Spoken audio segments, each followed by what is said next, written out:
एक बेटी जब बड़ी हो रही थी तो उसने अपने घर में ऑब्जर्व करा कि माँ घर का कितना काम करती है, घर में बच्चों को संभालती है, खाना बनाती है, लॉन्ड्री और ना जाने क्या क्या, रिश्तेदारों को सब कुछ संभालती है।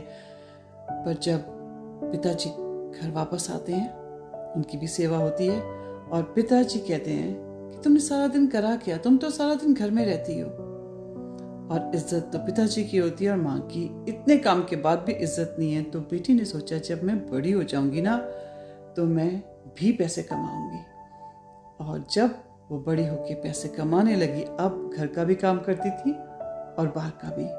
तो अब एक नई शिकायत आ गई, अरे तुम इतनी रिस्पॉन्सिबिलिटी लेती हो, घर का भी बाहर का भी, तुम में तो औरतों वाली कोई बात ही नहीं है, तुम तो सब टाइम थकी रहती हो।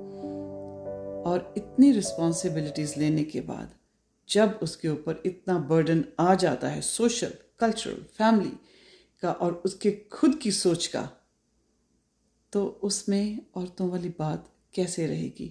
उसमें औरत होना और एक्चुअली में उसको औरत महसूस करने में बहुत फ़र्क हो जाता है। इसलिए हम सबको चाहिए कि अगर औरत को औरत बने रहने देना है तो उसके ऊपर कितना बोझ डालना है, और उस औरत को भी सोचना है कि उसको कितना बोझ अपने ऊपर लेना है। ऑनर योर डिवाइन फेमिनिन, अपनी शक्ति को ऑनर करो। फॉलो मी फॉर मोर, शैलकौर, और 1-on-1 कंसल्टेशंस भी आप मेरे साथ बुक कर सकते हो। I am a emotional wellness coach.